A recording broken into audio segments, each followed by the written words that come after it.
ప్రపంచంలో చాలా మంది చదివారు. దానికి ఒక ఉదాహరణ మీకు ఇస్తాను. ఆయన పేరు ఓపెన్ హ్యామర్. ఓపెన్ హ్యామర్ గురించి ఎవరైనా విన్నారా? ఎస్, ఒకటి రెండు చేతులు. ఓపెన్ హ్యామర్ అన్న అతను 1945వ సంవత్సరంలో ఈ హిరోషిమా, నాగసాకి ఈ నగరాల్లో, జపాన్లో ఉన్న నగరాల మీద అమెరికా వాళ్ళు ఆటం బాంబ్ ప్రయోగించారు. ఆ ప్రయోగాలకు ముందు ఒక టీంని సెలెక్ట్ చేశారు. ఒక టీంని. ఆ టీంకి ఓపెన్ హ్యామర్ అన్న శాస్త్రవేత్తను ప్రముఖుడిగా నియమించారనమాట. ఈ ఓపెన్ హ్యామర్ అన్న వ్యక్తి జర్మన్ దేశస్థుడు. జర్మనీ నుంచి వెళ్లి అమెరికాలో స్థిరపడ్డ దేశస్థుడు. ఆయన ముందు ఈ ప్రయోగం చేయాలన్న టాస్క్ ఆయన ముందు ఇవ్వబడింది. ఆ మనిషి అన్నాడు, ఇది ఒక మహత్తరమైన కార్యము, ఇది నేను చేయలేను, నాకు ఎంతో ధైర్యం కావాలి, ఈ ధైర్యాని కోసం కావాలంటే నేను భారతదేశానికి వెళ్ళాలి అన్నాడు ఆయన. భారతదేశానికి ఎందుకు వెళ్ళాలి అని అడగడం జరిగింది. అంటే నేను అక్కడికి వెళ్ళి సంస్కృతం నేర్చుకుని భగవద్గీతను చదివి వస్తాను, అప్పుడే నాలో ఈ ధైర్యం వస్తుంది అనేది అతను ఓపెన్ హ్యామర్ ఇచ్చిన ఉత్తర్వు. కాబట్టి అక్కడి నుంచి అతను సెలవు తీసుకుని భారతదేశానికి వచ్చి 1 సంవత్సర కాలం ఇక్కడ ఉండి సంస్కృతం నేర్చుకుని సంపూర్ణ భగవద్గీతను చదివి మళ్ళా తిరిగి అక్కడికి వెళ్ళి ఈ ప్రయోగాన్ని ఆయన చేశాడు. 1945 జూలై 16వ తారీఖున ఆ మ్యాన్హట్టన్ అనే ప్లేస్లో, దీన్ని ట్రినిటీ అంటారు, దీన్ని మ్యాన్హట్టన్ ఎక్స్పెరిమెంట్ అంటారు.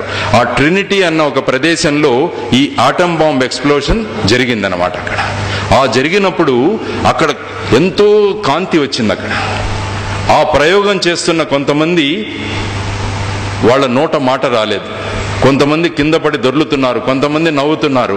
కానీ అప్పుడు ఓపెన్ హ్యామర్ అన్నాడు, నాకు అక్కడ ఉన్న మహత్తరమైన ఆ కాంతిని చూస్తే నాకు భగవద్గీతలోని 11వ అధ్యాయంలోని 12వ శ్లోకం నాకు గుర్తుకొచ్చింది. దివిసూర్య సహస్రస్య అని ఒక శ్లోకం ఉంది అందులో. అంటే ఆ విశ్వరూప సందర్శనం జరుగుతున్నప్పుడు అర్జునుడు భగవానుని కాంతిని చూసి కోట్ల కొద్దీ ఉన్న సూర్యులన్నా కలిసినా కూడా దానికన్నా ఎక్కువ కాంతి ఇక్కడ వచ్చింది. అలాంటి శ్లోకాన్ని ఓపెన్ హ్యామర్ అప్పుడు గుర్తు చేసుకున్నాడనమాట. కాబట్టి ఎక్కడో దేశ విదేశాల్లో ఉన్న వాళ్ళంతా మన దేశ సంస్కృతిని, సంస్కారాన్ని గుర్తించి అక్కడి నుంచి వచ్చి భగవద్గీతను అభ్యసించి దానిలోని విషయాలను నేర్చుకున్నాడు. కానీ ఓపెన్ హ్యామర్ చెప్పింది ఒకటే, నా కర్తవ్యం, నా డ్యూటీ నేను చేశాను, కర్మయోగం. అది తెలుసు నాకు, అది డిస్ట్రక్షన్ క్రియేట్ చేస్తుందని, కానీ అది నాకు ఇవ్వబడిన కర్తవ్యం, ఆ కర్తవ్యాన్ని నేను చేశాను. అదేవిధంగా మీరు ఎన్నో చదివితే ఎంతో మంది మహానుభావులు మన ఈ భగవద్గీతను చదివి దాన్ని ఆచరించిన వాళ్ళు ఉన్నారు. మహాత్మా గాంధీ గారు, ఆయన అప్పుడు అన్నారు, నా తల్లి మరణించిన తర్వాత నేను భగవద్గీతకు దగ్గరయ్యాను అని ఆయన అన్నారు. నేను ఎప్పుడైనా కష్టంలో ఉంటే నేను భగవద్గీతను రెఫర్ చేసేవాడిని. అదే మా గురువు గారు కూడా ఇప్పుడే చెప్పారు, శివరామకృష్ణయ్య గారు కూడా.